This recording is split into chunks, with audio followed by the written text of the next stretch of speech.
Hey everyone.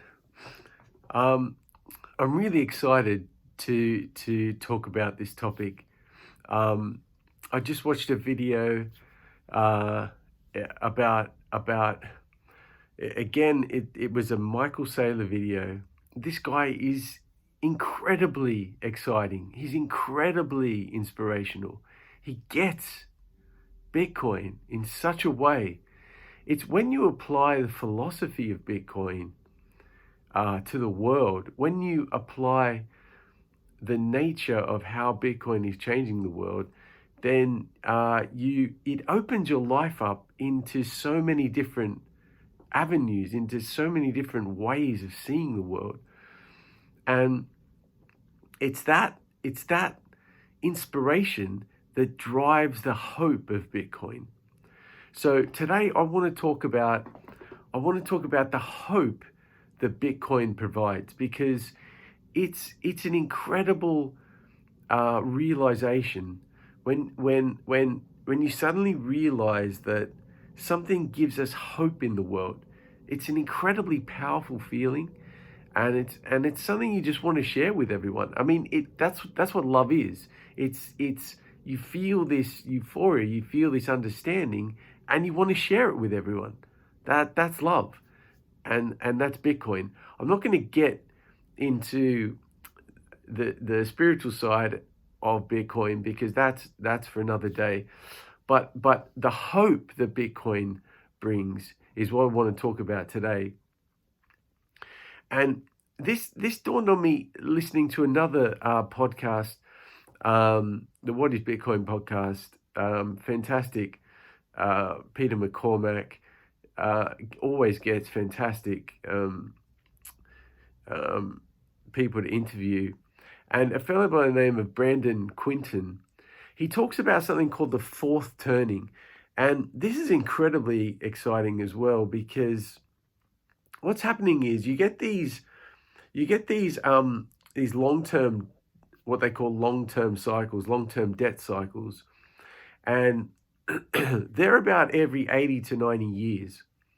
You get these short-term debt cycles, which Ray Dalio talked about a lot, and they're about every 10 years.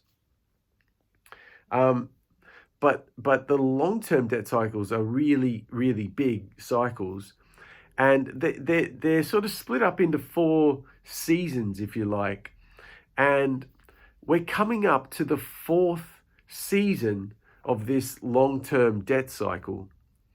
And this is a really interesting cycle, because it's kind of like the end of the it's kind of like the end of the short cycle, but it's the end of the long cycle as well. The last time this happened was in the sort of 1920s, 1930s, up to the 1940s. And so much change happened in the world at that time. And we're coming up to a point in history, in world history, where there's so much change going on. There's so much chaos in the world.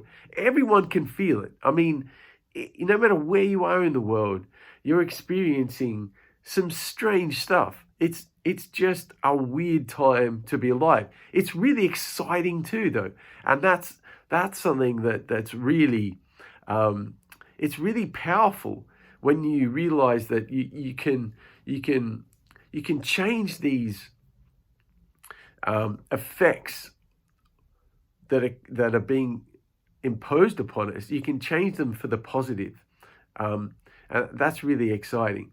And so, with this fourth cycle, comes this really incredible change, and I think Bitcoin is a part of that incredible change in such a way that it just hasn't been realized yet. I mean, it's so profound. It's so deep, because money is so deep. And if you think about how money has enslaved people for so long, ever since the Romans, money has been controlled by government. It's been manipulated. It's been abused. It's been controlled and abused to the detriment of the people, because it's been constantly debased. And when you debase money through, confiscation and inflation and, taxation, all these ways that people have been robbed of their money, you're actually you're sucking the progress out of the society. And that's a really deep and heavy thing to say.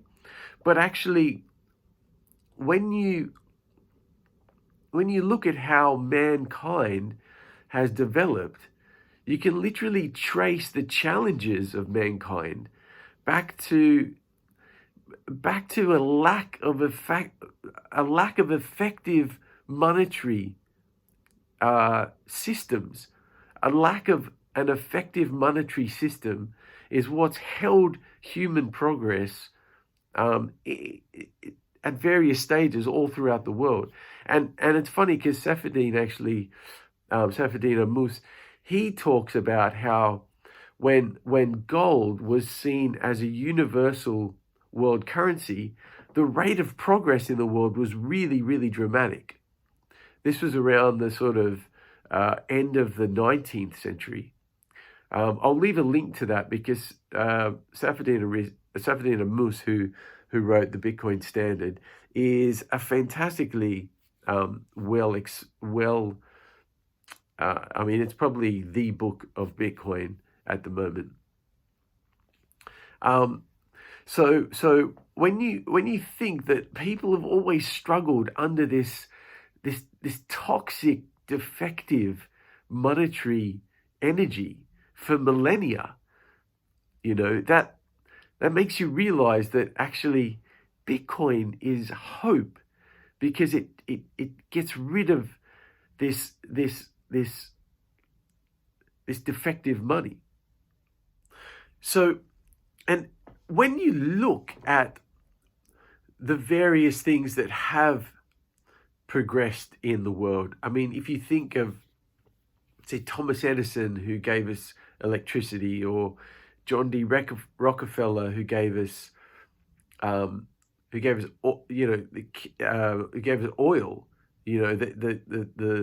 the chemical energy or the electrical energy, or the biological energy, the antibiotics, for example. These things, they transformed the world. They're inventions that were orders of magnitude above what the world had experienced before. And that when the world goes through that change of extreme elevation in progress, it elevates the society, because technology advances the society. Bitcoin is such a profound elevation of monetary technology that it's going to advance society in such a way that's really, really going to be amazing. It's going to blow. It's going to transform society. You see, money is a technology. Money is a technology, and the existence of Bitcoin means that it's going to advance society in such a way because it's orders of magnitude above the money that we ever had previously. Okay, so basically, with better technology, you have better society, and Bitcoin is better technology, right? And money is technology. So therefore, with Bitcoin, we're going to have a better society. You see, okay, so with better money, you have more efficient transactions, you have more efficient price discovery, you have a more transparent monetary policy, and you just have more, you have more efficient ways of measuring value in society.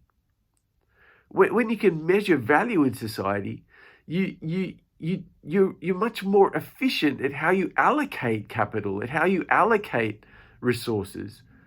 And that brings the level of society, it dramatically increases the quality of society. So Bitcoin is hope, because it's a peaceful way of transitioning into a better monetary system that's going to leave the legacy system behind. It's going to leave this ineffective, inefficient, unequal, unproductive, disempowering, Ponzi inflationary scheme of a monetary system that we have today. The monetary systems of the past have been dividing the world for centuries. It's been a burden on human civilization for centuries. When you have better money, you have a better world. You fix the money, you fix the world. And Bitcoin fixes this. Thanks for listening, everyone. Like, subscribe. I will see you in the next one. Cheers.